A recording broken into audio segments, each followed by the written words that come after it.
Bismillahirrahmanirrahim. Alhamdulillahirabbil alamin. Allahumma shalli wa sallim ala sayyidina Muhammadin miftahi babi rahmatillah adada ma fi ilmillah. Salatan wa salaman daimain bidawami mulkillah wa ala alihi wa sahbihi. Assalamualaikum warahmatullahi wabarakatuh. Dengan segala hormat, sebelum pengajian saya lanjutkan, tolong semua rokok dimatikan. Kalau rokok nggak mati, saya tidak akan ceramah. Saya serius ini. Kalau masih ada rokok yang menyala, saya tidak akan ceramah. Panitia yang ada merokok, silakan rokoknya dimatikan atau orangnya dikeluarkan. Ini majelis ilmu, ini majelis maulid, ini majelis solawat, ini majelisnya Kanjeng Nabi Muhammad sallallahu alaihi wasallam. Dilarang merokok, haram hukumnya merokok di pengajian. Jenengan kalau pergi ke biskop, itu ditulisi dilarang merokok. Haram merokok di biskop, buktinya nekat merokok diseret sama satpam. Makanya saya minta sama panitia Subanul Muslimin, kalau masih lihat ada yang rokok terutama di sekitar saya, harap dimatikan, jangan orangnya, rokoknya saja. Ya, rokoknya dimatikan. Kalau masih nekat silahkan suruh pulang, nggak usah ikut pengajian. Nanti barokahnya kita kirimkan ke rumahnya. Setuju ya? Ya, ini satu amanat dari saya, tolong dijalankan selama safari maulid dan terus pengajian dimanapun. Tidak boleh di majelisnya habaib, tidak boleh di majelisnya kiai, tidak boleh di majelisnya NU, di majelis ada rokok. Selesai majelis silahkan merokok berjamaah. Selesai majelis silahkan merokok berjamaah. Bagi yang merokok, yang enggak merokok, yang enggak usah ikut ngerokok. Paham ya? Saya enggak ngelarang orang merokok, tapi harus ditempatkan sesuai pada tempatnya. Kalau kita sendiri yang berilmu, kita yang suka ngaji, kita yang suka maulid, kita yang suka Al-Quran, tidak bisa menempatkan barang yang enggak baik ini, ya, maka kita tidak akan dihargai oleh malaikat, tidak akan dihargai oleh para anbiya, tidak akan dihargai oleh para aulia. Dan jangan harap meskipun jenengan sholawat sampai nangis, Kanjeng Nabi akan datang ke sini kalau ada asap rokok di tengah-tengah kita. Sallallahu, gak mungkin. Itu sudah pakem. Jadi Nabi tidak akan hadir di satu tempat yang di situ ada asap rokok. Nah, kalau ada orang yang menghalangi Nabi hadir, enaknya orangnya kita apakan? Jangan, orangnya kita kasih tahu. Jangan dibuang, orangnya dikasih tahu. Tolong rokoknya dimatikan. Lihat wajah saya mesem atau enggak mesem nih? Mesem artinya bukan marah-marah, bukan ya, tapi ngasih tahu biar kita ini enggak sia-sia. Saya terus terang capek, bukan enggak capek. Saya datang dari Solo, saya nyopir sendiri.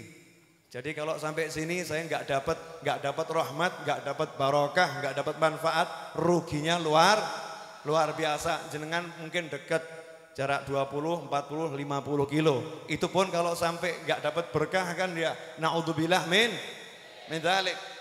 Orang itu pergi majelis pengennya dapat ampunan, pengennya dapat rahmat, pengennya dapat barokah, bukan dapat yang lain. Kemudian sehubungan dengan maulid Simtud-Duror, saya mengamanatkan kepada orang yang mau baca Simtud-Duror. Karena ada dua, satu solawatan, satu Simtud-Duror. Kalau solawatan beda, Simtud-Duror sendiri. Kalau baca Simtud-Duror jangan kebanyakan qasidah sampai maulidnya hilang. Habib Anis itu mengajarkan qasidah sebelum qiyam itu cuma 2. Sebelum qiyam qasidah itu cuma 2, itu maksimal. Nanti ba'dal qiyam sebelum doa, ya setelah walaqadit tasofa itu tambah 1. Kemudian ada pasal yang wajib dibaca tidak boleh hilang, yaitu pasal setelah mahalul qiyam, yaitu wahina baroza sallallahu alaihi wasallam, itu wajib dibaca. Kalau itu tidak dibaca, kata Habib Anis, maulid belum dibaca karena Nabi belum lahir. Jadi wahina itu pasal lahirnya Nabi Muhammad SAW. Mungkin belum tahu ya, karena nggak ada yang nyampaikan. Saya sampaikan ini karena saya dididik maulid oleh Habib Anis nggak sebentar, cukup lama ya, cukup lama dididik. Nah kalau tidak seperti itu, maka Habib Alinya nanti marah. Kenapa marah? Karena ngakunya baca Simtuduror, tapi pakemnya Simtuduror tidak dibaca, tidak dijalankan. Misalkan lagu Indonesia Raya dipotong-potong, diseseli lagu-lagu yang lain. Presiden marah atau enggak marah? Ya presidennya marah. Nah ini Simtuduror ini kita harus meyakini fasal demi fasal itu adalah karomah. Fasal demi fasal di situ ada rahasia yang luar biasa, lebih dari lagu-lagu. Jadi apa yang ada dalam pasal 1, pasal 2, pasal 3 itu nafasnya wali. Itu ucapannya wali. Maka jangan diremehkan. Ya, berkahnya luar biasa. Jangan sampai disisipi sesuatu yang bukan dari Simtuduror kebanyakan. Boleh lagu apapun, tapi lagunya yang senafas. Kemudian yang kedua, pukulan yang saya dengarkan tadi ini jangan digunakan di dalam masjid. Ini di lapangan nggak apa-apa ya. Nah kalau di masjid pukulan yang begini nggak boleh. Ya, ini pukulannya terlampau rame. Kalau di dalam masjid, makanya tim hadroh harus bisa ngukur. Saya ini lagi nabuhnya di mana? Ini bukan di masjid, jadi nggak jadi masalah. Kalau di masjid pukulannya ada aturan. Seperti celti, ini jangan dibawa masuk ke dalam masjid. Karena sebagian ulama mengharamkan. Sebagian ulama mengharamkan. Kemudian bass, kalau di masjid bassnya jangan terlampau ruwet. Tung tung tung tung tung tung tung tung tung tung tung. Kesian yang punya sakit jantung cepat mati. Ya di masjid. Nah kalau di luar masjid monggo, silahkan. Masing-masing punya style sendiri. Ya, irama musik tersendiri karena itu bentuk musik ya, bentuk musik bebas. Tapi di masjid jangan sampai lupa diri. Di masjid jangan sampai lupa diri. Kenapa saya sampaikan seperti ini? Biar orang paham ya, biar orang paham. Ada yang mengatakan saya niru Habib Syekh. Musiknya niru Habib Syekh. Kalau mau niru Habib Syekh jangan cuma musiknya. Dan ingat Habib Syekh nggak pernah bawa seperti ini di dalam masjid. Di Serambi di luar iya. Di dalam masjid tidak pernah. Di Masjid Jami As-Segaf di mana ayahnya Habib Syekh meninggal dunia sebelaku imam rahimahullah, tidak pernah ditabuh rebana yang model seperti ini. Yang ada adalah rebana biasa. Kalau mau niru Habib Syekh tiru semuanya. Nomor 1 tiru suaranya. Kenapa? Karena Habib Syekh itu suaranya mengalahkan musik. Suaranya mengalahkan musik dan yang hadir itu tersedot pada suara beliau. Semoga Allah manjangkan usianya dalam kebaikan dan memperluas dakwahnya, bukan kepada musiknya. Lah kalau kita niru musiknya, suara kita eleknya luar biasa. Kita loh ya, saya ini suara saya jelek. Kalau niru musiknya sehingga orang terbawa pada musik tapi tidak mendengar lantunan qasidah yang disampaikan itu tidak dirasakan dengan enak. Kemudian yang ketiga, kalau niru Habib Syekh harus juga tiru soundnya. Habib Syekh tidak mau baca qasidah kalau sound sistemnya itu tidak selevel dengan soundnya para artis. Kalau tidak enak. Maksudnya apa? Ya diusahakan seperti itu ya. Harus soundnya yang enak. Kenapa? Suara itu kalau soundnya nggak enak, nanti jadinya juga membuat jantung pedot. Ya jantung pedot. Kemudian yang nyanyi munsyid. Nah ini pelajaran dikit. Kadang orang tuh asal nyanyi tapi nggak belajar. Megang mic ini ada ilmunya. Ini yang nyanyi ya, megang mic ada ilmunya. Jangan mic di mulut terus. Mic ditaruh di mulut terus. Teriak ya mic-nya di mulut. Yang denger kesian. Itu penyanyi, kalau Anda lihat penyanyi itu ada sekolahnya loh, nggak sembarangan ya. Ada sekolahnya. Kalau waktu nyanyi, ketika menyuarakan suara yang keras, mic-nya ditarik. Mic-nya dijauhkan. Nanti begitu dia nggak teriak, mic-nya didekatkan. Tapi banyak orang yang jadi munsyid bawa qasidah, ketika teriak justru mic-nya di-mute. Didengarkan, biar telinganya semua orang pedot. Biar telinganya semua orang kesakitan. Ini kenapa? Karena tidak sekolah, tidak belajar. Bukan cuma sholat yang harus belajar, nabuh rebana juga harus belajar. Kepada tim penabuh rebana, ini perlu diperhatikan. Tadi kan saya diminta nasihat ya. tim penabur rebana, kalau Anda celelean, cengingisan, itu menyalahi sunnah Nabi Muhammad SAW. Rebana ini ditabuh bukan untuk ditonton, betul atau betul? Rebana ini bukan tontonan, rebana ini tuntunan. Rebana ini tuntunan. Dulu sahabat radhiyallahu taala anhum menabuh rebana ini untuk menyambut Nabi Muhammad sallallahu alaihi wasallam. Rasulullah datang, sahabat mandang wajah Rasulullah, nabuh dengan bahagia dan pandangannya kepada Nabi Muhammad sallallahu alaihi wasallam, sehingga yang dengar pun hatinya bergetar. Seorang wanita nazar kalau Rasulullah SAW akan nabuh rebana di depan Nabi Muhammad SAW. Maka wanita itu pun datang kepada Rasulullah, ya Rasulullah, saya sudah bernazar. Kata Rasulullah, kalau kamu nggak nazar nggak usah, kalau udah nazar ya silakan laksanakan nazarmu. Ini menjadi dalil bolehnya nabuh rebana, karena nazarnya boleh dilaksanakan berarti tidak haram.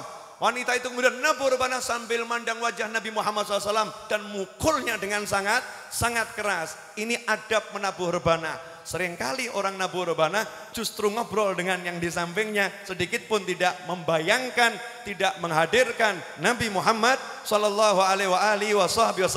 Sehingga tabuhannya cuman enak didengar di telinga, tapi nggak sampai ke dalam hati. Yang bertanggung jawab adalah yang nabuh. Lihat wajah saya, ini saya senyum loh ya. Jangan dibilang Habib Novel marah-marah, enggak ya, nanti fitnah itu.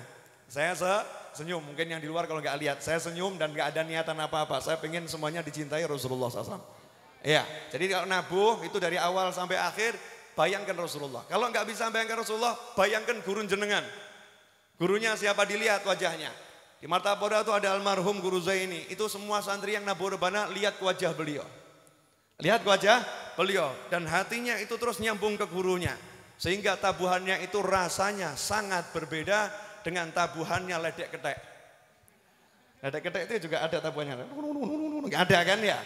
Jangan sampai tim rebana kok sama dengan ledek ketek. Jangan sampai seperti itu. Atau sama dengan orang yang nabuh dangdut dan lain sebagainya. Kenapa? Sama-sama hatinya lalai, tidak nyambung kepada Allah, tidak nyambung kepada Nabi Muhammad sallallahu alaihi wasallam. Ini sedikit yang saya sampaikan sehubungan dengan tadi sambutan dimintain doa biar istiqomah, biar dapat ridhonya Habib Ali, biar dan sebagainya. Maka yuk dirubah lebih baik.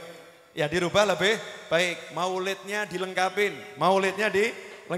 fasal wahinanya dibaca, qasidahnya nggak usah terlampau banyak.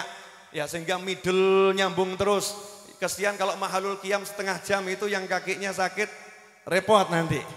Ya mahalul qiyam cukup yang udah ada di Habib Ali itu cukup sebagai mahalul qiyam. Kalau mau ditambah sedikit, tolak al-badru sedikit aja. Tambah sedikit sama sholawat ditutupnya. Sebagaimana yang berkembang nggak jadi masalah. Oke semuanya udah paham? Nah sekarang kita mulai ngaji. Ini apa yang saya sampaikan live bukan cuma di sini. Ini didengar di seluruh penjuru dunia, semua lihat. Artinya saya bertanggung jawab atas apa yang saya ucapkan kepada khalayak ramai. Saya akan terangkan satu persatu mulai dari rokok tadi. Mulai dari rokok. Kenapa saya sampai seperti itu? Boleh ya? Saya pengen mengulangi dari awal. Bismillahirrahmanirrahim. Alhamdulillahirabbil alamin. Allahumma salli wa sallim ala sayyidina Muhammadin. مفتاح باب رحمة الله عدد ما في علم الله صلاة وسلاما دائمين بدوام ملك الله وعلى آله وصحبه اللهم صل على سيدنا محمد صلاة تفتح بها لنا فتوح العارفين وتفقهنا بها في الدين وعلى آله وصحبه السلام عليكم ورحمة الله وبركاته. Kalau khutbah Jumat ada khutbah pertama dan khutbah kedua, malam ini ada khutbah pertama dan khutbah kedua. Ini khutbah kedua. Jadi kenapa jangan ada asap rokok di majelis? Kenapa ya? Mari kita jawab dengan jujur. Boleh saya pinjam rokoknya yang ada di sini salah satu? Salah satu? Yang bawa rokok pinjam aja, pinjam. Yang pakai Pak. Nah, ada kan? Oke, alhamdulillah. Nih. Ini cuma salah satu contoh ya, salah satu contoh. Ini rokoknya mereknya Lucky Strike Milk. Ya rokok, ini rokok. Coba bungkusnya saja itu di depan gambarnya tengkorak. Coba lihat pemirsa dimanapun Anda berada, lihat gambarnya tengkorak. Ya, terus di belakang ada tulisan merokok membunuhmu. Nih, merokok membunuhmu. Sekarang saya mau nanya, berarti rokok ini barang bagus atau barang jelek? Barang jelek. Yang jualan saja ngomong, yang jualan itu ngomong merokok membunuhmu. Lihat tuh tengkorak, kamu kalau ngerokok nanti cepat jadi tengkorak. Kalau ngerokok cepat jadi tengkorak. Di rokok yang lain ada yang gambarnya bibirnya hancur. Merek rokok lain ada gambarnya bibirnya hancur. Terus sekarang jadi wajib harus disampaikan memang. Di apa namanya gambar-gambar rokok. Artinya rokok ini barang yang bagus atau barang yang jelek? Barang yang bagus atau barang yang jelek? Makanya kalau ada penuntut ilmu atau pengajar ilmu menganggap rokok ini barang bagus, ilmunya salah, jangan diikutin. Ilmunya salah, jangan diikutin sikapnya maksud saya ya. Jangan diikutin, nggak bener. Rokok itu barang jelek, bukan barang yang bagus. Kemudian ini menurut pemerintah, ini menurut para dokter, ini menurut para dokter. Lantas bagaimana menurut Allah Subhanahu wa taala? Kalau menurut Allah kita nanya kepada siapa? Fas'alu ahla dzikri in kuntum la ta'lamun. Kalau kamu enggak ngerti nanya sama ahli zikir. Siapa ahli zikir yang dimaksud? Adalah para ulama. Coba sekarang kita mau tahu nih hukumnya rokok menurut para ulama. Terima kasih. Tadi yang sudah minjamkan rokoknya. Menurut para ulama hukum rokok bagaimana? Jangan menurut nafsu kita. Tanya sama ulama. Ulama menetapkan rokok hukumnya ada 2 golongan. Golongan pertama mengatakan rokok hukumnya adalah haram. Golongan kedua mengatakan rokok hukumnya makruh. Jadi satu haram, satu makruh. Dan yang menyatakan haram itu golongan yang terbesar di dunia. Jadi ulama yang mengharamkan rokok itu lebih banyak daripada yang mengatakan rokok itu makruh. Di Indonesia banyak ulama yang mengatakan makruh. Kenapa? Karena tidak sedikit ulama yang ngerokok. Dan tidak sedikit santri yang ngerokok. Dan tidak sedikit pabrik rokok. Dan tidak sedikit rakyat kita yang kerja sebagai karyawan pabrik rokok. Makanya dipilih hukum makruh untuk kemaslahatan. Ya, dipilih hukum makruh untuk kemaslahatan. Kemudian, ya, rokok ini hukumnya makruh. Di Indonesia muncul pendapat yang ketiga. Haram tapi dalam tanda petik situasional. Enggak haram mutlak. Kalau di luar sana haram mutlak sama makruh. Di Indonesia muncul pendapat yang ketiga. Haram situasional. Maksudnya bagaimana? Kalau merokoknya di depan orang sakit jantung haram. Kenapa? Membunuh dengan sengaja. Kalau merokoknya di depan wanita yang lagi hamil, haram. Karena bisa mengganggu janinnya. Kalau merokoknya itu di depan orang yang sakit asma, paru-parunya parah, maka haram. Bisa membahayakan kesehatannya. Kalau merokok di depan anak kecil, haram. Ini pendapat sebagian ulama dan pernah ditetapkan oleh beberapa kelompok umat Islam. Keharaman yang seperti ini. Saya pribadi cenderung yang seperti ini, haram situasional. Itu saya pribadi. Saya tambahkan di mana haramnya? Di majelis. Di pengajian haram rokok. Kenapa? Akan saya jelaskan. Nanti jenengan baru mudeng. Oh, iya ya. Kalau begitu kalau ada yang ngerokok di pengajian kita matikan saja rokoknya. Ya, kita matikan saja rokoknya di pengajian. Kalau udah buyar semua, sudah pulang selesai, doa ditutup, tafadhol, terserah. Pengajian sudah selesai. Begini, rokok ini barang makruh. Makruh itu artinya dibenci. Makruh itu artinya dibenci. Menurut para ulama ahli haqiqah, ahli tasawuf, ahli ilmu hati, barang yang makruh itu membuat hati menjadi gelap. Barang makruh itu membuat hati menjadi gelap. Ya, makruh membuat hati menjadi gelap. Sesuatu yang halal, makan itu halal, kalau kebanyakan bisa membuat hati menjadi keras. Halal, tapi terlampau banyak, melebihi yang diajarkan Nabi Muhammad SAW, sepertiga untuk makan, sepertiga untuk nafas, sepertiga untuk air. Kalau lebih dari itu kebanyakan, sampai besosok, menyebabkan hati menjadi keras. Itu yang halal. Nah kalau yang makruh, langsung menggelapkan hati. Kalau yang haram, membutakan hati. Nah pertanyaan saya, lah kira-kira para perokok yang ada ini hatinya sudah padang atau gelap? Kita lah, nggak usah yang rokok deh. Kita ini yang kita yang sholat, zikir, hati kita sudah termasuk yang bercahaya atau masih peteng dedut ini kita nih. Biar pet ya. Sebentar padang, sebentar oglangan.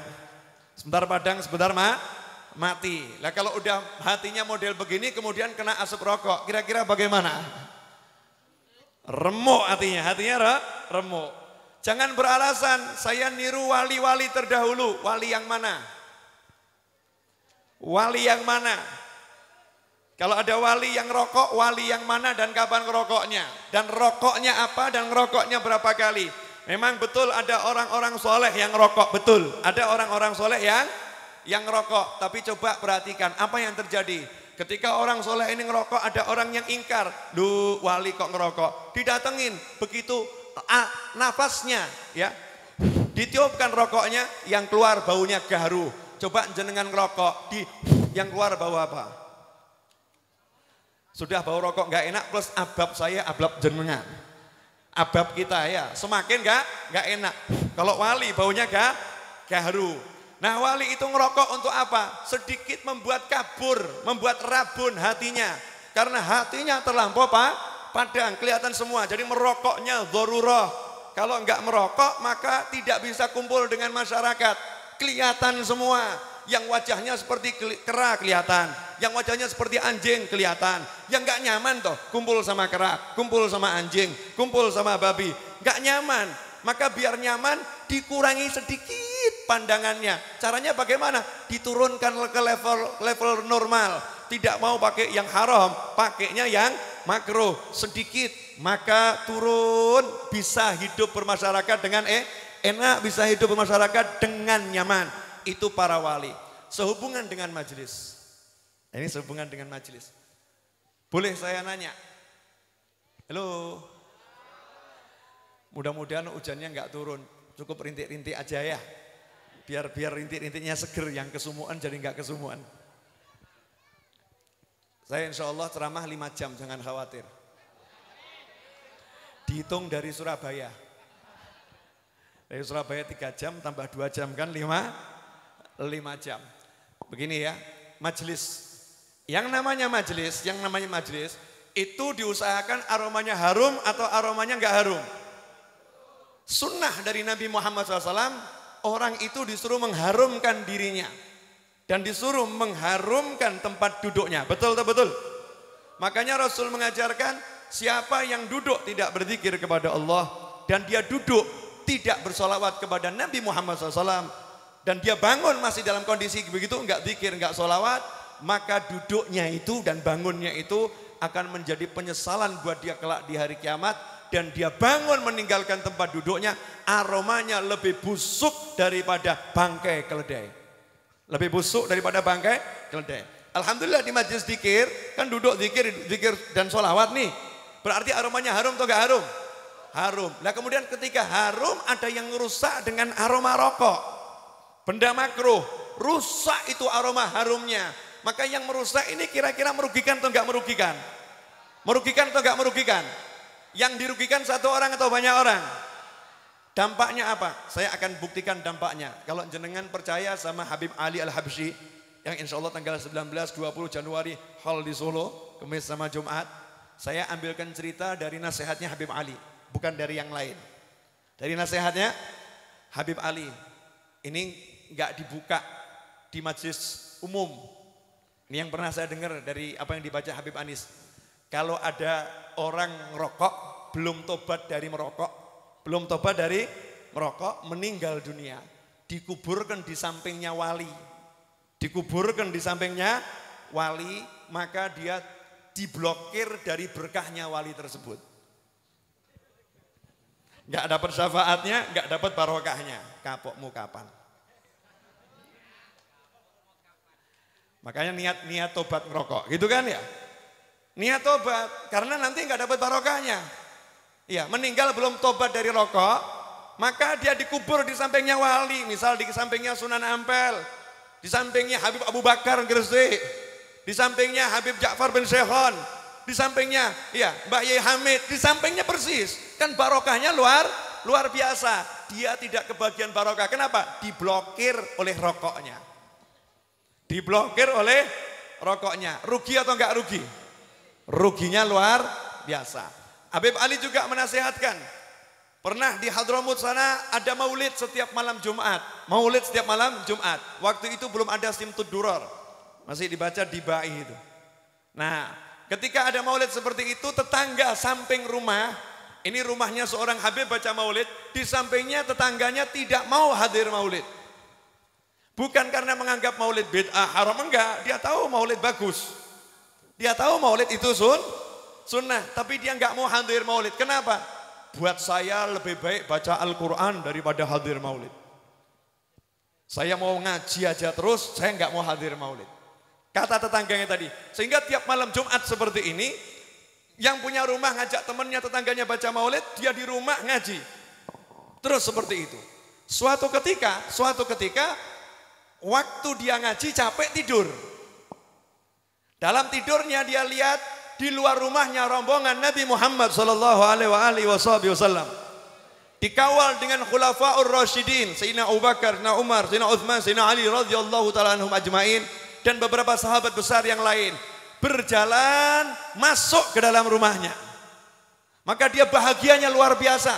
Rumahnya didatangi Nabi Muhammad SAW. Maka nanya sama Rasulullah, ya Rasulullah, makasih udah datang ke sini. Singkat cerita bil makna Rasul menjawab, saya tidak mau datang ke rumahmu. Saya ini nggak mau datang ke rumahmu sebetulnya. Lah mau kemana ya Rasulullah? Ke rumah tetanggamu yang baca maulid. Setiap malam Jumat dia baca maulid, saya dan sahabat datang semua ke rumah tetanggamu ini. Lah malam ini nggak ke situ, kenapa ya Rasulullah? Karena di luar ada orang yang merokok, maka saya tidak jadi masuk. Saya tidak akan masuk ke tempat di situ ada asap rokok. Bangunlah orang ini yang tadinya ngaji terus ini, bangun dari tidurnya, besoknya mendatangi tetangganya dan mengatakan, malam Jumat depan saya mau hadir maulid tempatmu. Saya akan hadir maulid malam Jumat depan. Kaget tetangganya, loh apa kamu nggak ngaji saja? Biasanya kamu kan suka baca Al-Quran. Enggak, saya mau hadir maulid malam Jumat depan. Ingatkan saya, jangan sampai saya lupa. Tolong saya dikasih tahu, ada apa kok kamu berubah seperti ini? Maka dia cerita, iya tadi malam saya mimpi Rasulullah SAW seperti ini.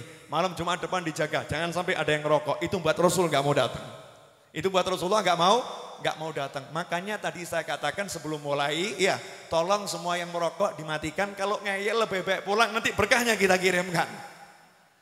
Nanti berkahnya kita kirimkan. Zahiran wa batinan akan kita kirimkan insya Allah. Kenapa? Karena kita pengen kalau ngaji malaikat datang.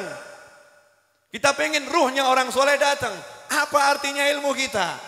Kita butuh barokah. Barokah itu yang kita cari. Bukan kepandaian berbicara, bukan semangat ketika berbicara, bukan kehebatan mendengar, bukan.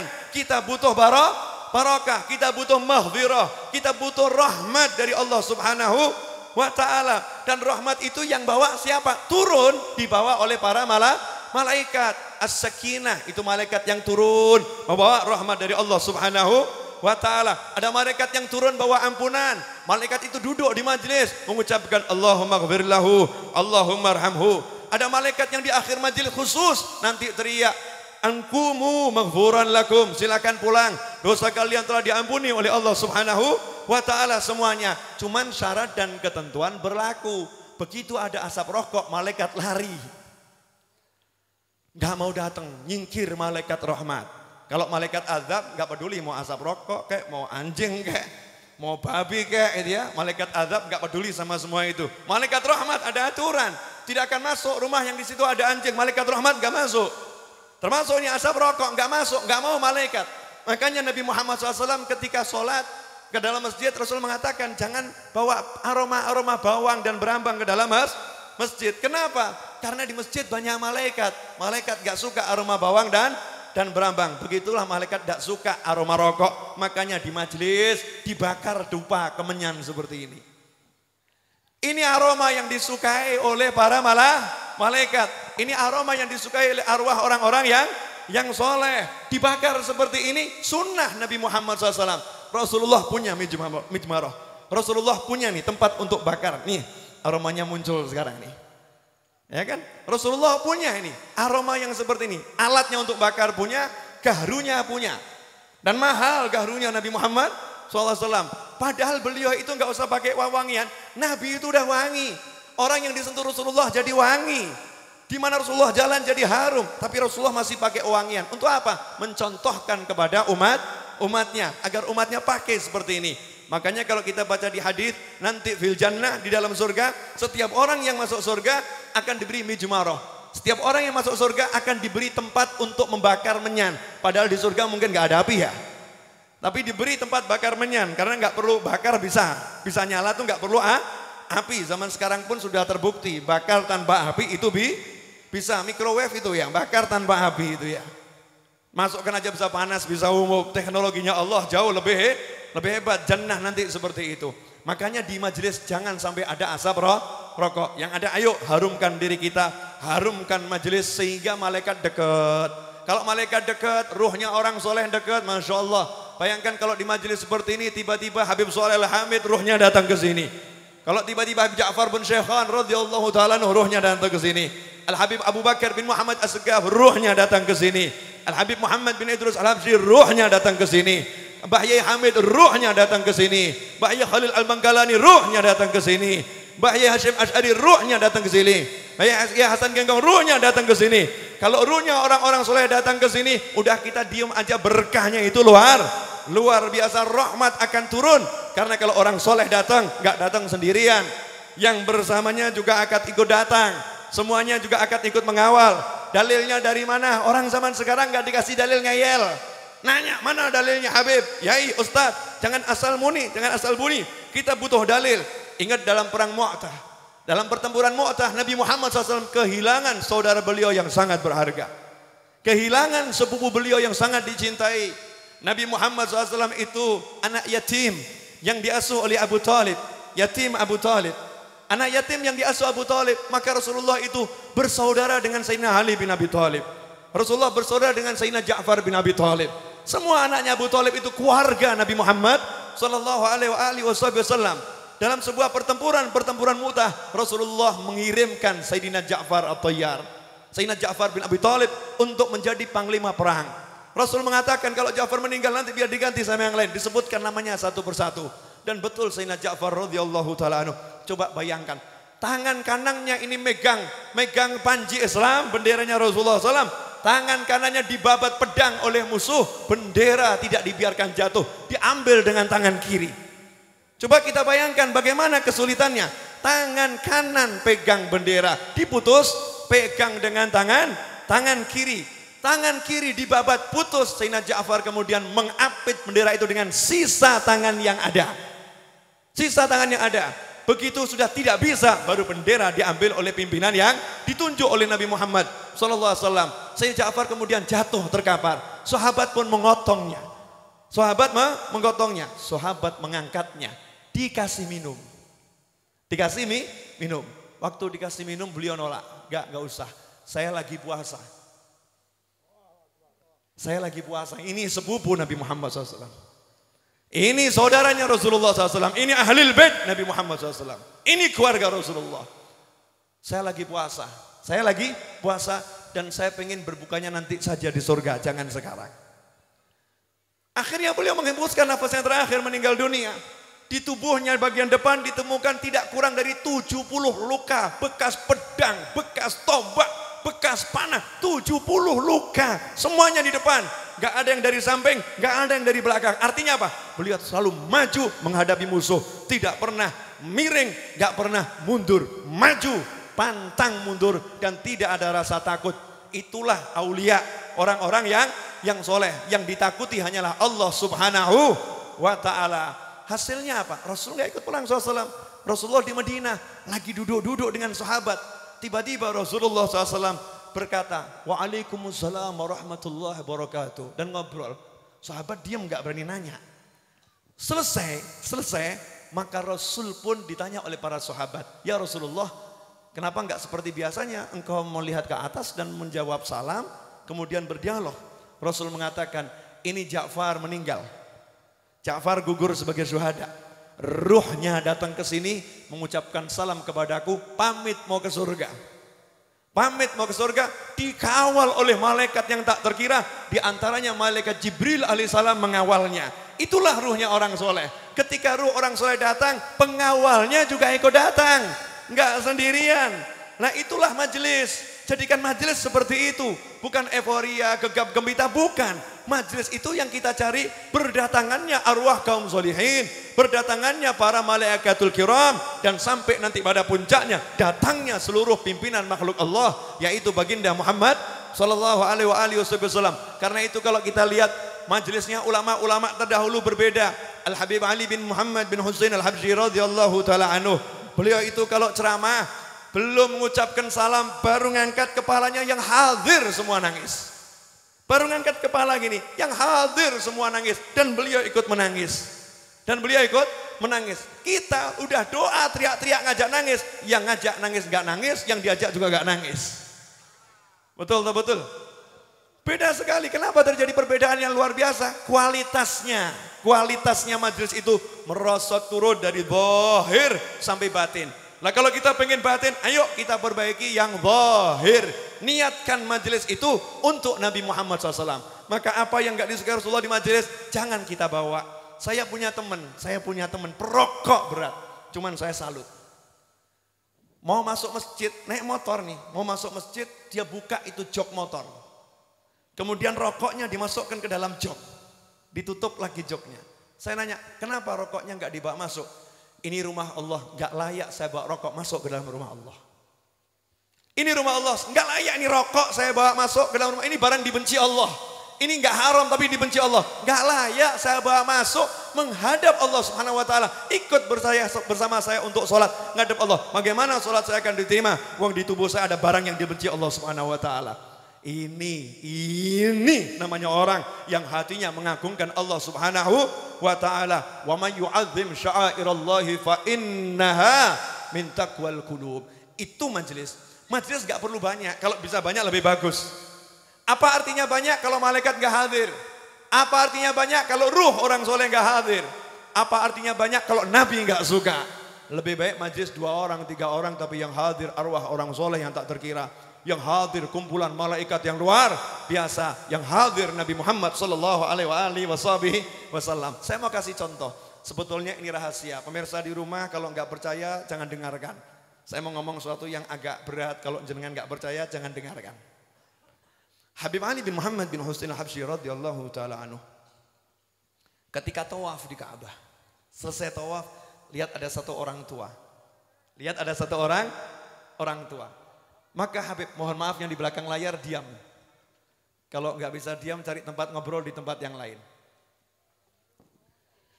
Karena majelis kalau ada suara gaduh, rahmatnya pergi. Ya diam dulu. Saya ceramah nggak lama, jangan khawatir. Tapi saya minta diam, saya pengen majelis ini betul-betul bermakna. Kita udah capek atau nggak capek? Capek, kita pengen rahmat itu betul-betul tuh turun ya. Dulu Habib Muhammad bin Hadi As-Segaf, muridnya Habib Ali Al-Habsyi. Itu kalau baca Recep ada baca namanya kitab Sahih Bukhari dihatamkan. Itu orang yang mainan kipas saja dimarahin sama beliau. Jangan mainan kipas. Menyebabkan malaikat rahmat itu pergi.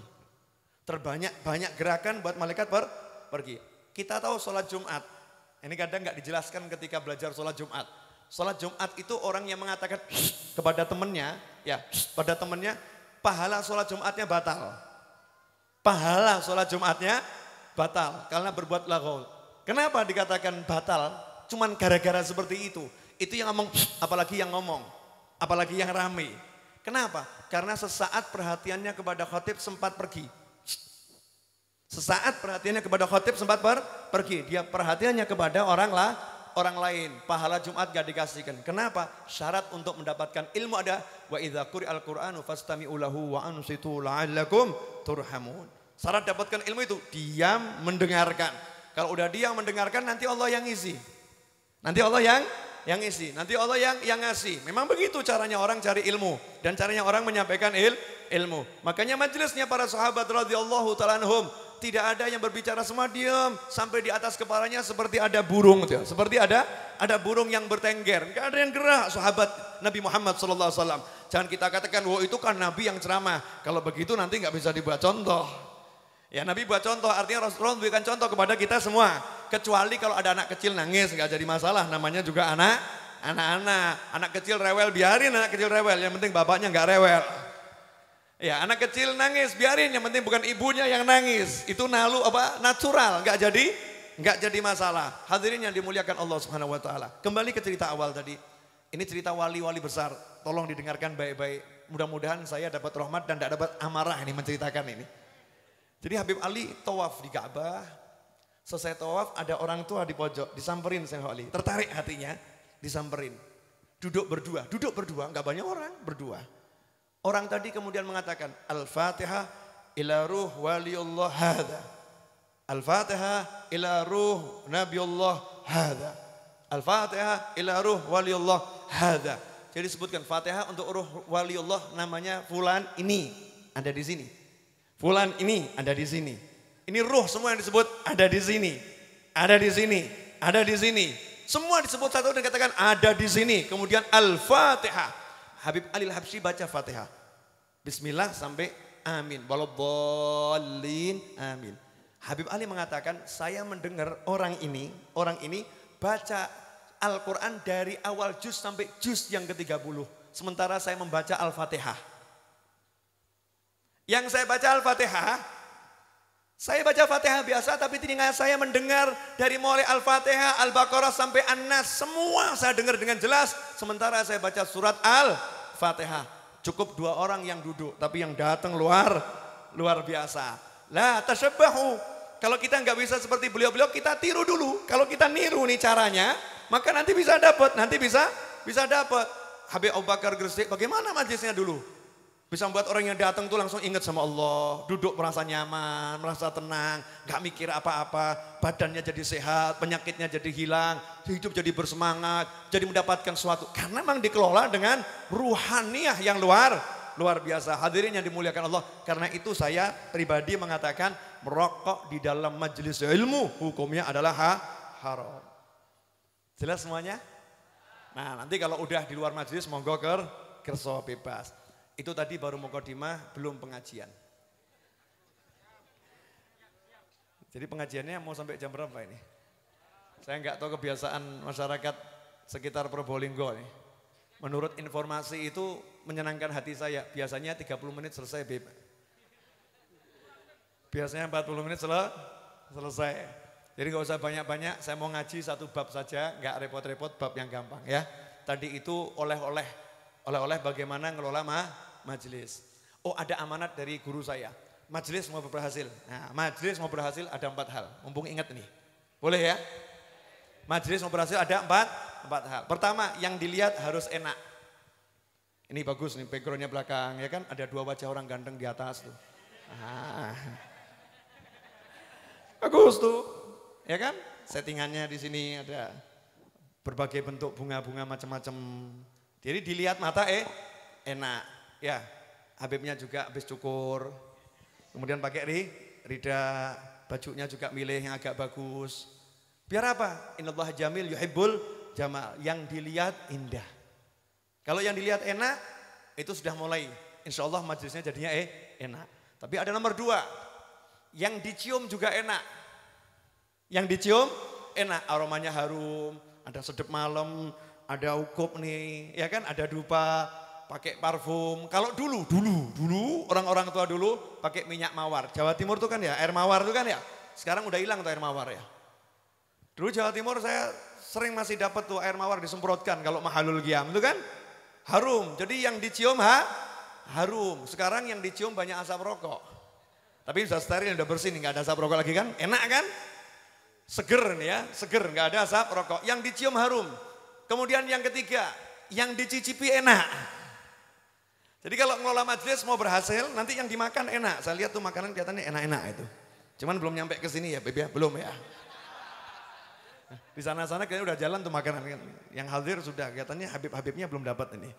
Yang dicicipi enak, yang diminum enak, yang dimakan enak. Kemudian yang terakhir, yang didengar enak, sound sistemnya harus bagus. Ini bagian sound cakep, makasih banyak, jazakumullah khair. Ini soundnya bagus. Nah kalau soundnya enak, yang dilihat enak, ya, yang dicium juga enak, yang dicicipi enak, siapa yang nggak kerasan? Nah ini sayangnya yang mengamalkan ini kebanyakan bukan ahli ilmu di majelis. Kebanyakan dia.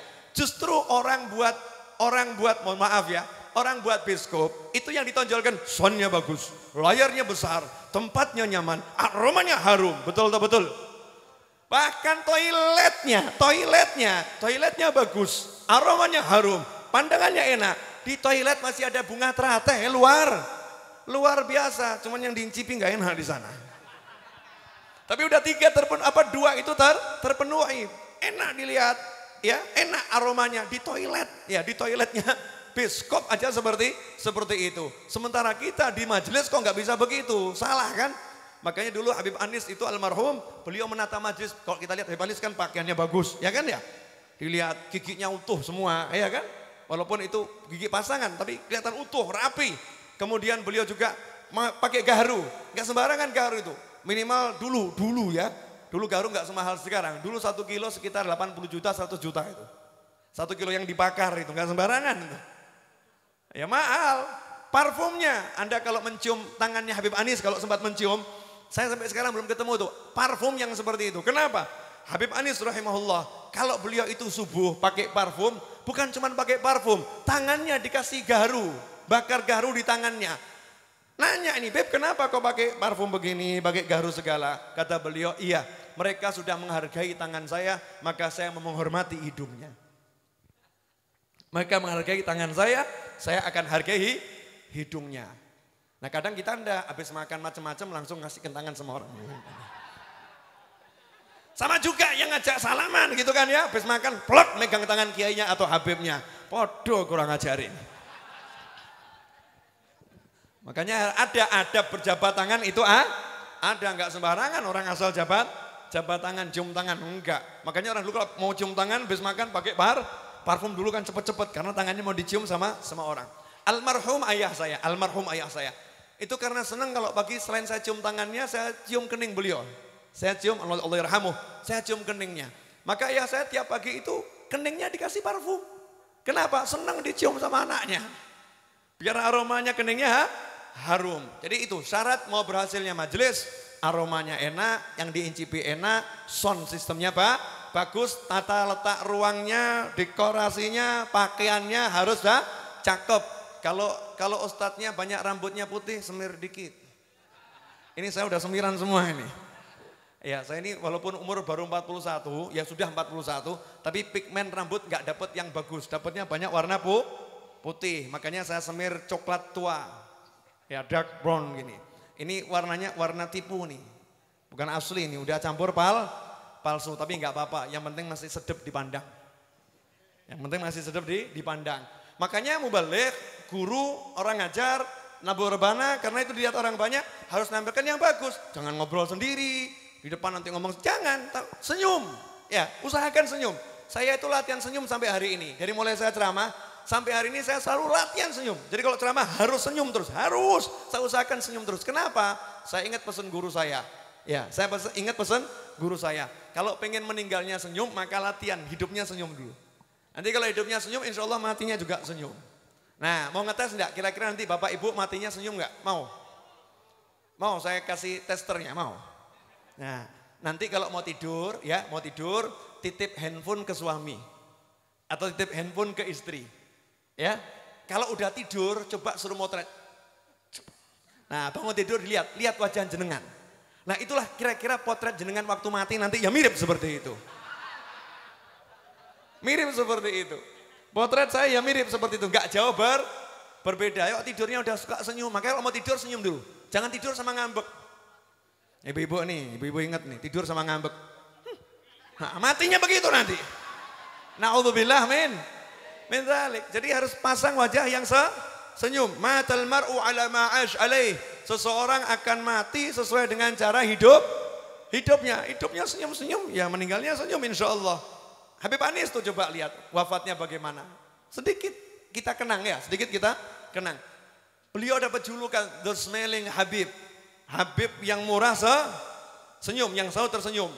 Yang ada tuh cuman The Smiling General Pak Harto gitu ya. Senyumnya luar biasa. Haji Muhammad Soeharto. Semoga Allah menempatkan di surganya Allah Ta'ala. Namanya Muhammad. Saya kalau orang namanya Muhammad senang saya. Ya, Haji Muhammad Soeharto. Namanya dirubah jadi Muhammad oleh beliau. Istrinya dirubah jadi Fatimah. Ditambahi kan? Karena cintanya kepada Nabi Muhammad Sallallahu Alaihi Wasallam. The Smiling Habib. Senyum terus tuh Habib Anis. Ketika sakit di rumah sakit, ketika akan meninggal dunia, mohon maaf sedikit saya buka rahasia. Beliau itu kan dikasih peralatan nih ya. Peralatan bantuan nafas. Ketika sakit memang dibutuhkan. Artinya di mulutnya banyak alat. Di mulutnya banyak alat. Tapi begitu meninggal dunia, alat itu dilepas. Ya, mulutnya itu tidak dibentuk dengan tangan, ya, nggak dibentuk dengan tangan. Tertawa. Sehingga setiap orang yang waktu itu takziah dan melihat jenazahnya disambut dengan tawa, disambut dengan tertawa. Hidupnya senyum, wafatnya pun juga tersenyum. Lah tinggal jenengan mau milih yang mana? Hidup suka merengut, apa hidup suka mesem? Ya, seperti itulah potret matimu. Maka nanti mau tidur coba ngecek kira-kira matiku seperti apa. Sudah pernah belum? Nah nanti titip ya, jangan cuma sibuk selfie. Kalau selfie mesti selfie, senyum-senyum kan ya. Nah mau tidur tuh nanti baru kelihatan tuh. Kelihatan aslinya modelnya seperti apa. Hadirin yang dimuliakan Allah Subhanahu wa taala. Malam ini saya cuma mau mengajarkan satu hal, dari tadi nggak sempat mengajarkan terus. Ya, ingat ya, ini yang saya ingat itu lebih berharga dari apa yang mau saya sampaikan. Karena yang tadi itu mungkin jarang disampaikan orang, jarang disampaikan sama orang. Udahlah ini judulnya ngajinya gado. Ya, yang muncul disampaikan. Karena guru saya pesan kalau ngomong yang ada di hati, nggak ada di hati jangan diomongkan. Yang di hati aja. Jadi nggak usah dikonsep, nggak usah dipikir nanti mau ngomong apa ya, bahannya apa ya, ceramahnya apa. Kebanyakan santri begitu, akhirnya nggak bisa ngomong. Padahal kalau sama temennya ngobrol 5 jam nggak berhenti, betul kan? Nah kenapa ngobrol bisa, ceramah nggak bisa? Karena kalau ceramah mikir. Kalau ngobrol nggak mikir, yang di hati dikeluarkan. Ya saya nggak mau mikir. Apa yang di hati saya keluarkan. Kalau udah nggak ada ya udah duduk diem. Nanti kalau marah ya biarin yang marah. Orang marah haknya marah, betul. Iya orang marah haknya marah. Orang mau tertawa haknya tertawa. Nggak usah bingung sama urusan orang. Sementara yang kita jalankan benar, lain kalau yang kita jalankan itu salah. Selama benar nggak usah bingung sama urusan manusia modelnya seperti apapun. Hadirin yang dimuliakan Allah Ta'ala. Nih kenapa orang-orang soleh dulu itu kok ngajak anaknya sowan ke tempatnya kiai, sowan tempatnya Habib, ya kan? Ziarah ke makamnya orang-orang soleh. Nanti kalau ada tamu orang soleh, semua dikumpulkan, dibuat majelis, ya kan? Kadang nggak ada majelis dadakan, dikumpulkan majelis. Kenapa? Rahasianya di sini. Jujur saja ya, kita ini kalau hitung-hitungan nggak ada yang selamat. Sholat kita dihitung, puasa kita dihitung, bekti kita sama orang tua dihitung. Kira-kira selamat atau nyerempet neraka? Nyerempet apa jegur? Nyemplung gitu ya. Mulai dari sholat. Sholat kita yang khusyuk yang mana? Yang khusyuk yang mana sholat kita? Padahal dalam hadis kalau kita belajar bab sholat benar, itu dalam hadis disebutkan orang yang sholatnya nggak khusyuk, nggak khusyuk, maka sholatnya itu akan dilemparkan ke wajah orang tersebut. Betul ya? Seperti gombal, seperti kain yang kotor dilemparkan. Dalam hadis juga Rasulullah pernah lihat orang sholat sambil megang-megang jenggotnya itu. Iya, ini sholatnya nggak khusyuk nih, nggak diterima sama Allah Ta'ala. Kalau hatinya khusyuk maka anggota tubuhnya juga khusyuk. Nah kalau sholat kita kira-kira khusyuk atau belum khusyuk? Belum khusyuk gitu ya. Nah yang sudah khusyuk berapa kali? Nah kira-kira disawat malaikat berapa kali kita? Dilempar malaikat dengan gombal berapa kali kita nih? Jadi kalau jujur hitung-hitungan sholat kita belum benar, poso belum benar, amal kita belum benar, sama orang tua belum benar. Ibu-ibu sama suami belum benar, ya kan? Suami sama istri ya belum benar, orang tua sama anak ya belum, anak sama orang tua ya sama saja, amburadul. Jadi kemungkinan besar selamat atau hancur? Hancur. Makanya kita butuh diselamatkan. Gimana cara menyelamatkannya? Minta tolong. Nah, minta tolong kepada siapa? Minta tolong kepada Nabi Muhammad SAW, minta tolong kepada orang-orang soleh para ulama, dan minta tolong pada para syuhada.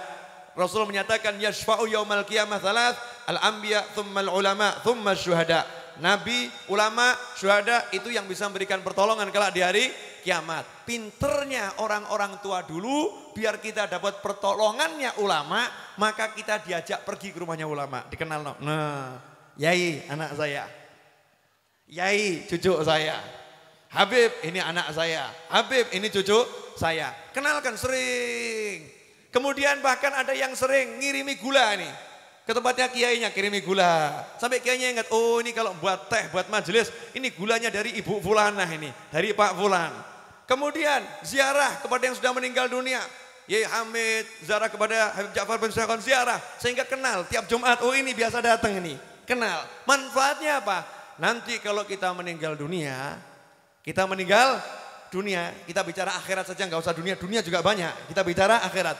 Kalau kita meninggal dunia, maka berita wafatnya kita akan sampai kepada orang-orang soleh tadi. Akan sampai. Lah karena kita pindah ke alam beliau-beliau, maka beliau-beliau mapak. Beliau-beliau akan marani. Beliau-beliau akan nemui kita. Kemudian akan mengatakan, jangan khawatir, jangan bingung, mari saya kawal masuk alam kubur. Bayangkan kita masuk alam kubur, dikawal Syekh Abdul Qadir Al-Jilani radhiyallahu ta'ala anhu, karena kita sering kirim Fatihah. Ya, dikawal oleh Habib Ali Al-Habsyi karena sering baca Maulid Simtud Duror. Dikawal oleh Yai Hamid karena kita sering ziarah kalau malam Jumat atau hari Jumat, dan Habib Ja'far bin Syekhan. Dikawal oleh orang-orang soleh yang banyak. Maka di alam kubur tenang, gak repot. Sepele, ditolong, meskipun kita banyak cacat, banyak kurang, tapi beliau akan menolong. Kemudian kalau kita hadir majelis, manfaatnya apa? Kalau guru tadi nggak bisa nolong, dosa kita kebanyakan. Guru kita itu punya guru. Guru kita punya guru, maka guru kita akan minta tolong sama gurunya. Guru tolong nih guru, orang ini biasa bantu saya guru, saya nggak bisa nolong, nggak cukup, tolong saya guru. Maka gurunya akan nolong. Kalau gurunya nggak bisa nolong, guru itu punya guru. Kalau gurunya nggak bisa nolong, gurunya punya guru. Terus ke atas. Kalau nggak bisa nolong, siapa akhirnya akan nolong? Nabi Muhammad sallallahu alaihi wasallam. Ini yang pertama. Kemudian yang kedua, kalau kita hadir di majelis, tidak jarang orang di majelis itu ada yang pernah melihat Nabi Muhammad SAW. Ada yang pernah mimpi Rasulullah. Nah kalau kita duduk di majelis sering lihat Rasulullah, jangan-jangan ini yang pernah mimpi Rasulullah. Jangan-jangan ini yang pernah mimpi Rasulullah. Saya pengen dapat barokahnya dengan melihat beliau. Saya pengen dapat barokahnya dengan melihat dia. Hasilnya apa? Rasul menyatakan, orang yang melihat aku, atau orang yang melihat orang yang pernah melihat aku, atau orang yang pernah melihat orang yang pernah melihat orang yang melihat aku, maka dia orangnya beruntung. Dia tidak akan disentuh api neraka, dia akan masuk surga. Jadi modal kumpul di majelis seperti ini, sowan kiai, sowan habib, sowan ulama, siapa tahu itu kiainya pernah mimpi Rasulullah, siapa tahu habibnya pernah mimpi Rasulullah, siapa tahu di majelisnya ada orang yang kita lihat yang pernah mimpi Rasulullah SAW. Kita yakini seperti itu, maka wajah kita ini dapat barokah dari mata yang mandang wajah Nabi Muhammad sallallahu alaihi wasallam.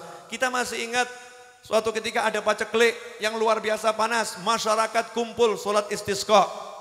Kumpul semua dari pejabatnya, masyarakatnya, istisqa berjamaah nasional. Tapi hujan tidak kunjung datang. Doa luar biasa, nangis, delosor. Gak turun hujan, tambah panas. Panasnya luar biasa.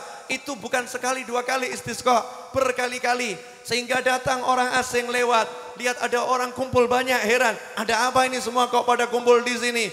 Maka dijawab, kami barusan sholat istisqa, kami minta hujan, tapi sampai hari ini tidak turun hujan. Oh begitu, iya. Maka orang asing yang katakan, ya Allah, dengan berkat bola mataku ini, kirimkan hujan sekarang juga. Baru selesai ngomong, awan kumpul, hujan terus. Geger nih masyarakat, wali ini. Ini wali ini. Kita ini nangis, delosor, sholat, gak turun hujan. Dia mungkin wudhu aja tidak, angkat tangan langsung hujan. Angkat tangan langsung hujan. Dan dengan berkat tawasul matanya, dengan berkat bola mataku ini, ya Allah, turunkan hujan. berkat bola mata. Coba bayangkan nih, tawasul dengan bola matanya sendiri. Maka orang nanya, kamu kok ngomong seperti itu kenapa? Jawabannya, iya, saya punya tetangga, mata saya ini sering saya gunakan untuk melihat tetangga saya tadi. Dan saya yakin berkat melihat tetangga saya yang satu ini, saya tidak akan disiksa oleh Allah Ta'ala. Lah emangnya tetanggamu siapa? Abi Yazid Al-Bustami, Tayfur bin Ismail. Ini mata saya sering saya gunakan untuk melihat Abu Yazid radhiyallahu ta'ala anhu. Saya tawassul dengan berkah mata yang lihat Abu Yazid, semoga diturunkan hujan. Subhanallah, hujan pun tuh turun. Itu yang lihat Abu Yazid. Lah bagaimana kalau lihat Rasulullah SAW? Bagaimana kalau lihat Rasulullah? Kalau kemudian kita lihat orang yang pernah lihat Rasulullah, seperti orang tadi pernah lihat Abu Yazid yang pernah lihat Rasul Muhammad sallallahu alaihi wasallam. Makanya penting ketemu orang soleh. Jangan seperti orang zaman sekarang, mulai ada ajaran, gak penting kumpul sama yai, gak penting kumpul sama Habib, gak penting kumpul di majelis. Yang penting udah kamu sholat di masjid, kamu baca Al-Quran, wes surga, gak usah kumpul-kumpul majelis. Gak bisa kita berangkat ke surga sendiri. Kenapa? Karena amal kita banyak cacat, kita butuh pertolongan orang lain. Dan pertolongan itu kita dapatkan dengan kita husnudzon, datang ke majelis, prasangka baik kepada orang lain. Sehingga nanti insya Allah kita dapat syafaat dari orang-orang yang kita temui. Hadirin yang dimuliakan Allah Ta'ala. Terakhir. Ya, karena kalau ngomong jam sekarang udah jam 11. Iya, sudah jam 11. Berarti saya udah ceramah sekitar 1 jam lewat berapa menit? Tuh nyoteng tuh. 1 jam 50 detik. Tepat 1 jam berarti. Nah, alhamdulillah 1 jam. Terasa enggak 1 jam? Enggak terasa, jenengan bukan manusia. Ya, ini sudah mulai terasa semua di sini, sumuk gitu kan ya. Panas, saya tambah dikit ya. Nah, terus termasuk caranya biar dapat pertolongannya Rasulullah SAW adalah memperbanyak sholawat. Memperbanyak sholawat. Mau dunia, sholawat. Mau akhirat, sholawat. Mau hutang lunas, sholawat. Mau hajat kabul, sholawat. Mau dapat anak, sholawat. Mau dapat pasangan hidup, sholawat. Tapi ada caranya. Ada caranya. Sholawatnya yang banyak. Dan istiqomah. Makanya orang dulu bilang kalau mau hajat kabul, baca nariyah 4444 kali. Orang sekarang hajat mau kabul diajak nariyah, dia lari kepanasan. Kepanasan gak kuat Bib, gak kuat ya 4444. Anehnya kalau diajak nariyah 4444 gak kuat. Tapi kalau kerja dalam seminggu ya, dari pagi sampai sore capek lelah kuat. Padahal hasilnya gak seberapa, betul. Lebih baik kan enak duduk di majelis, baca sholawat, ziarah wali, minta hajat kabul. Minta hajat kabul, gak mungkin tidak. Dalilnya bagaimana Habib? Gampang dalilnya. Pernah seorang sahabat namanya Ubay bin Ka'ab radhiyallahu ta'ala anhu. Beliau bertanya kepada Nabi Muhammad sallallahu alaihi wasallam, ya Rasulullah, saya ini suka berdoa dan saya suka sholawat. Enaknya waktu saya untuk sholawat ini dari doa saya berapa persen? Jadi saya mau doa saya itu saya gunakan untuk sholawat, berapa persen? Rasul menjawab, terserah kamu. Maka Ubay menjawab, kalau begitu saya akan jadikan 25% waktu doa saya gunakan untuk sholawat. Gimana ya Rasulullah? Terserah kamu. Tapi kalau kamu tambah lebih bagus. Jadi urusan sholawat Nabi nggak pernah membatasi sedikit. Selalu menganjurkan lebih banyak. Fa in zitta fa huwa khairun lak. Kalau kamu buat tambah maka itu lebih bagus buat kamu. Kalau begitu ya Rasulullah saya jadikan 50%. Kalau kamu tambah lebih bagus buat kamu. Kalau begitu ya Rasulullah saya jadikan 75%.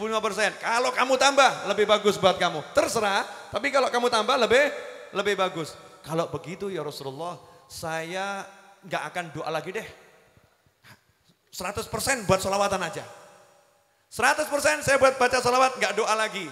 Apa jawabannya Rasulullah SAW? Kalau begitu, apa yang menjadi hammu, keinginanmu, hasratmu, dambaanmu dipenuhi oleh Allah Ta'ala, wa yughfar laka dzanbuk, dan dosamu diampuni oleh Allah Ta'ala. Nah, misal begini, pengen punya rumah, duit nggak ada, kerjaan nggak ada, pengen punya rumah, boleh atau nggak boleh? Boleh. Bisa atau nggak bisa? Bisa lah, pokoknya ngasih Allah kok. Allah nggak butuh kerjaan, Allah nggak butuh duit, kun fayakun, betul kan ya? Ya cuman syarat dan ketentuan berlaku, minta dulu sama Allah. Ya, jangan begini, jangan begini. Allahumma beri aku rumah, Allahumma beri aku rumah, Allahumma beri aku rumah, Allahumma beri aku rumah 2 jam. Bagus, itu bagus, betul kan? Bagus.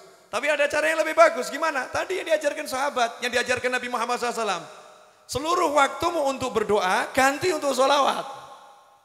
Jadi tadi misalnya mau doa minta rumah, Allahumma rumah diganti. Allahumma sholli ala Sayyidina Muhammad, Allahumma sholli ala Sayyidina Muhammad. Sebanyak 1000 kali atau 2000 kali diniati minta rumah. Jadi cuma niatnya minta rumah, yang terucap adalah sholawat. Amalkan tiap hari sholawat dengan seperti itu. Jelas ampunan dapat, jelas hajatnya kabul. Yang jamin siapa? Nabi Muhammad sallallahu alaihi wasallam. Itu yang diamalkan habaib dan kiai. Makanya urusannya gampang semua. Kenapa? Karena dapat jamin Rasulullah, percaya. Nah kita dijamin Rasulullah nggak percaya, lebih suka sibuk ngalor ngidul ngetan ngulon, mucer golek dunia gitu kan ya. Sholawatnya ditinggalkan. Mulai malam hari ini perbanyak sholawat. Rasul mengatakan tadi kalau duduknya bangunnya nggak ada sholawat, maka itu akan lebih busuk daripada aroma kalau keledai, bangkainya keledai. Makanya kita kalau mau duduk baca bismillah, Allahumma sholli ala Sayyidina Muhammad, atau bismillah sallallahu ala Muhammad, atau bismillah ya Rabbi sholli ala Muhammad. Ketika bangun juga ucapkan bismillah sallallahu ala Muhammad atau salawat apapun. Hasilnya apa? Kita bangun dengan aroma yang harumnya luar biasa. Dan kalau dihitung 1 hari salawat kita berapa? Dikit kan salawat kita kalau dihitung? Tapi dengan begini bisa banyak. Kenapa? Coba dihitung duduk kita dan bangun kita 1 hari berapa kali? Dari motor, naik motor, dari motor, naik motor, dari motor, naik motor, dari bangku, berdiri, dari berdiri ke bangku, dari bangku ke lantai, dari lantai berdiri, 1 hari loh naik, turun, duduk, bangun, ini berapa kali? Bisa dihitung atau nggak bisa dihitung? Banyak kan? Nah itu kalau kita jadikan buat sholawat, berarti sholawat kita banyak atau sedikit? Banyak. Selama ini pakai sholawat enggak? Nah, rugi atau enggak rugi? Betul, Nabi sudah bilang, maka duduknya akan menjadi penyesalan buat dia kelak di hari kiamat. Makanya nanti bangun dari sini langsung bismillah, baca sholawat. Nanti jenengan mau duduk di motor, bismillah, baca sholawat. Turun dari motor, baca bismillah, baca sholawat. Naik ke mobil, duduk di bangku, baca bismillah dan sholawat. Bangun dari bangkunya, baca bismillah dan sholawat. Begitu pula di rumah. Dengan tidak terasa 1 hari punya sholawat yang luar biasa. Sementara Nabi bersabda, aulan nasi bi yaumil qiyamah aktsaruhum alayya sholatan. Orang yang paling layak dekat denganku kelak di hari kiamat yang paling banyak sholawatnya di antara kalian semua. Jadi mohon maaf kalau misalnya di absen malaikat yang sholawatnya 1 hari 5.000 silahkan maju. Ini satu Probolinggo yang lulus berapa orang ini? Yang sholawatnya 1 hari 20.000 silahkan maju. Yang sholawatnya 1 hari 10 pagi, 10 sore silakan maju. Kabeh maju. Nah, malaikat ngomong silakan mundur, kebanyakan. Mundur dulu, ini buat sof paling belakang. Buat sof paling belakang, yang depan yang sholawatnya banyak. Yang kalau mau duduk, bangun duduk, baca sholawat silakan maju. Wah ini, sholawatnya pasti banyak kan ya? Maju. Antrinya nggak panjang, kenapa? Sholawatnya banyak. Yang sholawatnya dikit, ngantrinya kepanjangan. Ngantri dapat sholawatnya akan panjang. Jangan sampai kita dapat antrian yang belakang. Kita pengen yang di depan dekat dengan Nabi Muhammad SAW. Maka yuk kita perbanyak sholawat. Hasilnya apa? 1, urusan rezeki gampang. Ya rezeki gampang. Yang kedua, dosa diampuni tanpa istighfar. Tanpa istighfar dosa diampuni. Yang ketiga, langsung disolawati Allah. Allahnya solawat sama dia. Bayangkan coba. Langsung diguyur rahmat. Tidak diwakilkan loh. Siapa solawat kepada Nabiku SAW, aku bersolawat kepadanya 10 kali. Tidak diwakilkan malaikat, kamu sholawat. Enggak loh, aku bersolawat kepadanya 10 kali. Artinya rahmat langsung turun dari Allah subhanahu wa ta'ala. Ampunan langsung turun dari Allah ta'ala. Hadirin yang dimuliakan Allah. Yang super terakhir.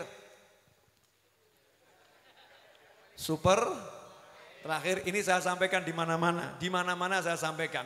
Enggak pernah enggak saya sampaikan karena ini penting. Karena ini penting. Ada 2. Nomor 1. Pengen hidupnya enak, bekti sama orang tua. Dah, kalau enggak bekti enggak mungkin enak. Orang tuanya jahat kok Beb, ya enggak apa-apa. Biar orang tuanya jahat, kita yang baik. Kita yang baik. Karena enggak semua orang tua itu baik sama anak. Seperti ibu-ibu itu enggak baik sama anaknya. Ya Bu ya. Ibu baik enggak sama anak bu? Yang suka bentak anak ibu atau bapak? Bapak sering bentak anak? Jarang kan Pak? Lah kalau pagi-pagi yang bentai anak itu siapa? Ayo bangun! Dasar anak malas! Bocah keset! Yang suka teriak gitu siapa? Nah, berarti ibunya baik atau jahat? Kalau baik itu seperti ibunya Ustadz Yusuf Mansur. Ibunya Ustadz Yusuf Mansur. Coba bagaimana ibunya Ustadz Yusuf Mansur. Kalau itu kan kasus mandikan anak ya. Kasus mandikan anak. Ibunya Ustadz Yusuf Mansur kalau memandikan Yusuf Mansur dulu. Itu buka kancing baca salawat. Allahumma salli ala sayyidina Muhammad. Sallallahu ala Muhammad. Allahumma salli ala Muhammad. Buka bajuin. Nyirami sama baca salawat. Allahumma salli ala sayyidina Muhammad. Sallallahu ala Muhammad. Ngandui baca salawat, makaikan baju baca salawat, selesai didoakan. Semoga kamu jadi wali seperti leluhur-leluhurmu. Hai ibu-ibu, Masya Allah mandikan, ayo. Betul tak betul bu? Betul tak betul? Iya, kemudian yang ada hardikan, dasar anak malas. Coba besok dirubah ya bu ya, salawatin. Walaupun pegel, marah, anjir, Allahumma sholli ala sayyidina Muhammad. Begitu. Kan keren, dapat berkah anaknya dapat berkah. Ya Rabbi sholli ala Muhammad. Jadi nanti kalau ibunya marah, gantian anaknya sholawat. Allahumma sholli wa sallim alaihi. Sallallahu ala Muhammad bu. Bu, ya Rabbi sholli ala Muhammad bu. Gak situ marah nanti. Eleng bu, sholawat bu. Allahumma sholli wa sallim alaihi. Gitu. Sholawat ini praktekkan ya. Bekti sama orang tua. Apapun orang tuanya. Memang kadang ada yang jatah orang tua itu begitu tuh ya. Dapat jatah orang tua yang nggak mikir anaknya, dipikir dirinya sendiri. Itu ujian buat anak-anak yang sabar, doakan orang tuanya. Ya insya Allah nanti orang tuanya dibuka hatinya oleh Allah Subhanahu wa Ta'ala. Kemudian mohon maaf, saya itu kalau nggak dijaga sama teman-teman, biasanya tangan saya ini laku. Biasanya, tangan inilah laku. Banyak yang ngerebut cium tangan, betul kan? Nah, dan cium tangannya banyak yang aneh-aneh. Kalau di Jawa masih alhamdulillah, kalau udah di Kalimantan Selatan pusing saya. Kenapa? Itu bukan cuma cium tangan, cium pipi kanan, cium pipi kiri. Adatnya begitu. Jadi satu orang, ini masih mending loh ya Kalimantan. Kalau di Dubai adatnya lebih lucu lagi. Bukan cium pipi, cium hidung. Kalau di Dubai itu hidung ketemu hidung. Coba bayangkan yang hidungnya kepesek gimana nasibnya itu. Angel nemu kan ya kan. Pernah enggak lihat TV Dubai itu? Kalau ada acara itu kan, jadi salaman, tangan ketemu terus hidung ketemu hidung. Adatnya saya awal lihat ya bingung kok begitu ya. Ternyata adat setiap wilayah itu beda-beda. Lah di Kalimantan adatnya selain cium tangan juga cium pipi kanan, cium pipi kiri. Ya seperti itu. Di sini kan enggak semuanya ada yang begitu, tapi enggak semuanya. Paling jabat tangan dan cium tangan. Nah cium tangan ini aneh-aneh kadang kok. Masya Allah.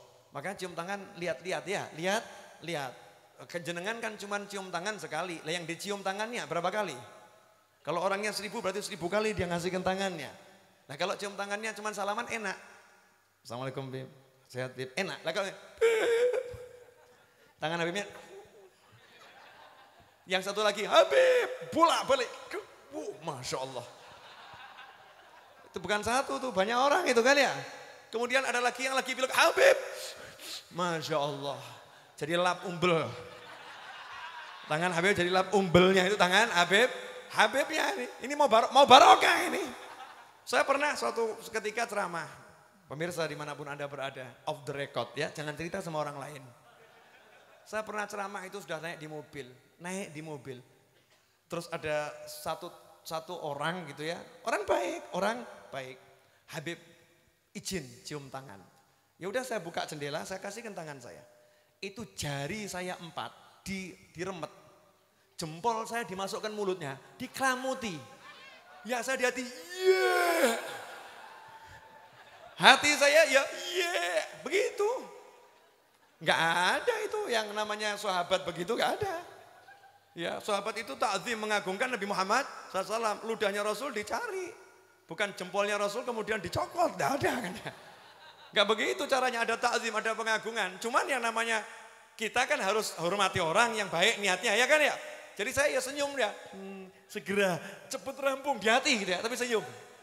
Begitu selesai jendela saya tutup, saya bilang sama teman saya, ayo kita berangkat mampir pom bensin cari karbol. Kenapa? Cuci tangan ini. pakai karbol nih, berapa bakteri yang nempel ini ya. Jangan cium tangan yang aneh-aneh. Nah ini cium tangan sama Masya Allah sama Habibnya bagus ta'zim. Sama kiainya, sama gurunya, sama ustadznya cium tangan bagus ta'zim. Tapi aneh, kalau ketemu orang tuanya kok nggak begitu ya. Jadi cium tangannya ini cari berkah atau nurutin nafsu?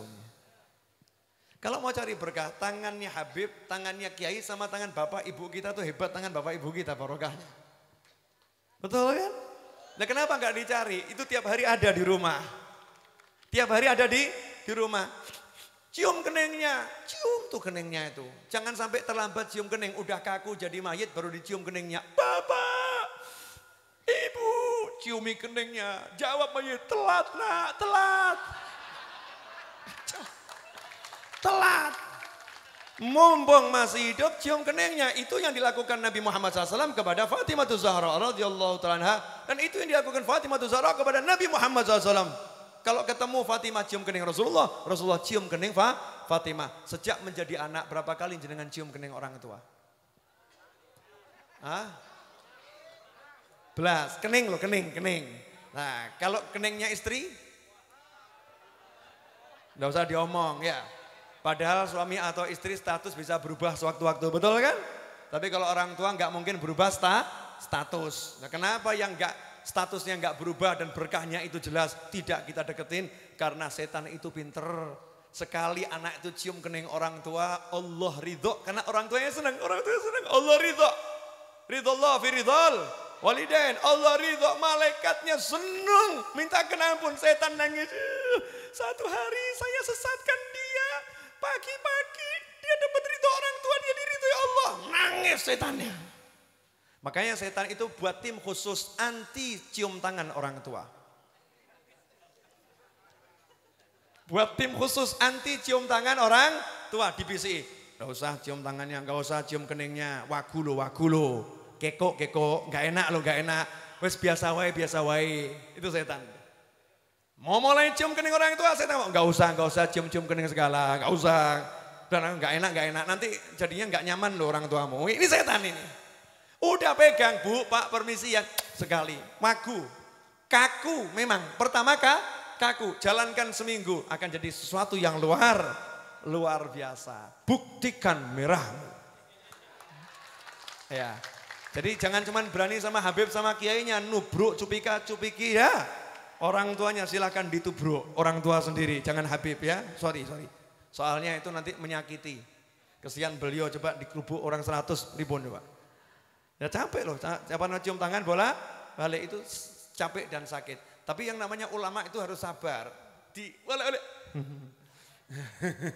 Harus begitu, nggak boleh, awas nggak boleh. Harus sabar, itu ulamanya sabar, yang cium tangan juga ya begitu ya. Nah kalau nggak dididik ya akhirnya terus menerus begitu. Saya juga pengen tuh buat tangan palsu saya bawa pengajian. Nanti giliran salaman tangan palsu yang keluar. Nah, terus saya cepet. Biar ngerasakan sakitnya diremet seperti apa. Bercanda ya. Orang masuk serius terus. Hadirin yang dimuliakan Allah, kalau kita jabat tangan dosa berguguran. Betul itu sunnah Nabi, dosanya berguguran. Tapi itu jabat tangan penuh dengan adab, jangan sampai menyakiti, jangan sampai melakukan hal-hal yang kurang pas. Sehingga nanti eman-eman justru nggak dapat manfaat, justru dapatnya menyakiti orang lain. Cukup jelas ya? Insyaallah, jadi sholawat diperbanyak, hajat dunia kabul, akhiratnya ditolong Rasulullah SAW. Nah termasuk diantaranya dikubur. Nah ini terakhir. Udah nggak percaya ini. Dari tadi bilang terakhir nggak akhir-akhir ya. Dikubur itu malaikat nanti di Sahih Bukhari mengatakan, Rasul bersabda, sesungguhnya kalian akan mengalami fitnah di kubur. Fitnah kubur itu apa? Disebutkan oleh Rasulullah SAW, nanti malaikat akan nanya, ma ilmuka bihadzal rajul. Bagaimana pendapatmu tentang pria ini? Kalau yang mukmin bisa menjawab, itu Nabi Muhammad SAW, Muhammad Rasulullah. Coba bayangkan kalau kita dikubur bisa lihat Rasulullah, beres enggak urusannya? Beres, betul kan? Nah biar bisa lihat bagaimana? Ya jawabannya yang menyebabkan nggak bisa lihat bagaimana? Yang menyebabkan nggak bisa lihat kalau nama Nabi SAW disebut nggak sholawat, nanti nggak lihat Nabi. Berarti orang yang sering bersolawat, dia nanti akan bisa lihat Nabi Muhammad SAW. Makanya kalau dikubur pengen bisa melihat Rasulullah SAW, karena Rasulullah akan hadir di makam tiap orang ketika disoal malaikat mungkar wa nakir, sebagaimana bunyi hadis tersebut, maka kita hendaknya banyak-banyak baca sholawat, dan itulah amalan andalan di akhir zaman, sebagaimana dikatakan oleh seluruh ulama, di antaranya Ibn Athaillah Al-Askandari radhiyallahu ta'ala anhu dalam kitab Arus, beliau mengatakan orang yang sudah semakin tua, amalan yang terbaik untuk diamalkan di antaranya adalah baca sholawat dan istighfar. Yang banyak sholawat karena satu saja diterima cukup untuk menghapuskan semua dosa dan menghantarkan ke dalam surga. Semoga Allah Ta'ala. Bismillahirrahmanirrahim. Alhamdulillahirabbil alamin. Allahumma salli wa sallim ala sayyidina Muhammadin salatan tunjina biha min jamil ahwali wal afat wa taqdi lana biha jami'al hajat wa tutahhiruna biha min jami'is sayyi'at wa tarfa'una biha 'indaka 'ala darajat وتبلغنا بها أقصى الغايات من جميع الخيرات في الحياة وبعد الممات اللهم يا أول الأولين ويا آخر الآخرين ويا ذا القوة المتين ويا راحم المساكين ويا أرحم الراحمين اللهم اغفر لنا ولوالدينا اللهم اغفر لنا ولوالدينا وارحمهما كما ربيانا صغارا يا الله tolong ampuni kami dan ampuni kedua orang tua kami ya Allah. Tolong jadikan orang tua kami bahagia dunia, bahagia akhirah. Ya Allah, tolong jadikan orang tua kami selamat dunia, selamat akhirah. Ya Allah, tolong jadikan orang tua kami mulia dunia, mulia akhirah. Ya Allah, tolong jadikan orang tua kami tentram dunia, tentram akhirah. Ya Allah, tolong jadikan orang tua kami ya Arhamar Rahimin ridha kepada kami selaku anaknya. Memaafkan dosa-dosa kami kepada orang tua kami, memaafkan kesalahan kami padanya ya Arhamar Rahimin. Ya Rabbi, ampuni dosa-dosa kami kepada ayah bunda kami. Ya Allah, jadikan kami anak-anak yang berbakti ya Arhamar Rahimin. Ya Allah, teruntuk pasangan hidup kami ya Rabb, tolong ampuni dosa-dosa pasangan hidup kami ya Allah. Ampuni kesalahan pasangan hidup kami ya Allah. Ya Rahman, Ya Rahim, selamatkanlah pasangan hidup kami dunia hingga akhirah. Dan teruntuk anak keturunan kami ila yaumil qiyamah, tolong jadikan anak-anak kami hamba-hamba yang Engkau cintai ya Allah, dan hamba-hamba yang mencintaimu ya Allah. Jadikan semuanya min ahli la ilaha illallah Muhammadur Rasulullah SAW. Ya Allah, tolong lindungi putra-putri kami, tolong selamatkan putra-putri kami. Ya Allah, jadikan anak-anak kami selamat dunia, selamat akhirah. Mulia dunia, mulia akhirah. Tentram dunia, tentram akhirah. Bahagia dunia, bahagia akhirah. Sukses dunia, sukses akhirah. Ya Arhamar Rahimin, jadikan anak-anak kami dapat terus dekat dengan kami, dan sebaliknya kami terus dekat dengan mereka sampai ke surgamu ya Arhamar Rahimin. Ya Allah, teruntuk orang-orang yang kami cintai dan mencintai kami, teruntuk orang-orang yang kami sayangi dan menyayangi kami ya Allah, tolong limpahkan kepada mereka dan kami rahmatmu, barakahmu, ampunanmu, ketentraman dari sisimu ya Arhamar Rahimin. Selamatkanlah mereka dalam kehidupan dunia hingga akhirah. Berilah mereka kemenangan dalam kehidupan dunia dan akhirah. Berilah mereka kesuksesan dalam kehidupan dunia dan akhirah.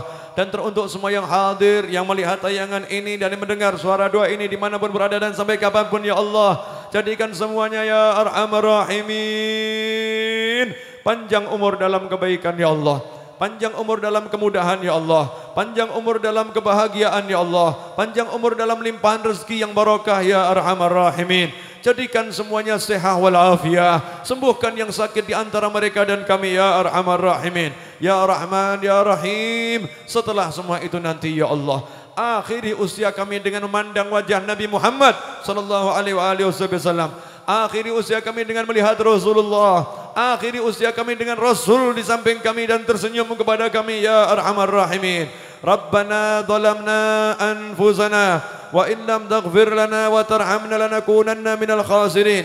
Faghfir lana dhunubana wastur uyubana wa taqabbal jami' hasanatina wa tajawaz an sayyiatina. Wa sallallahu ala sayyidina wa maulana Muhammadin wa alihi wa sahbihi wasallam. Alhamdulillahi rabbil alamin ala hadhihi wa ala kulli niyatin salihatin jami'atin nafi'ah wa ala man wa sayyidi wa habibi Ali wa ila hadratin nabi sallallahu alaihi wasallam. Al-Fatihah.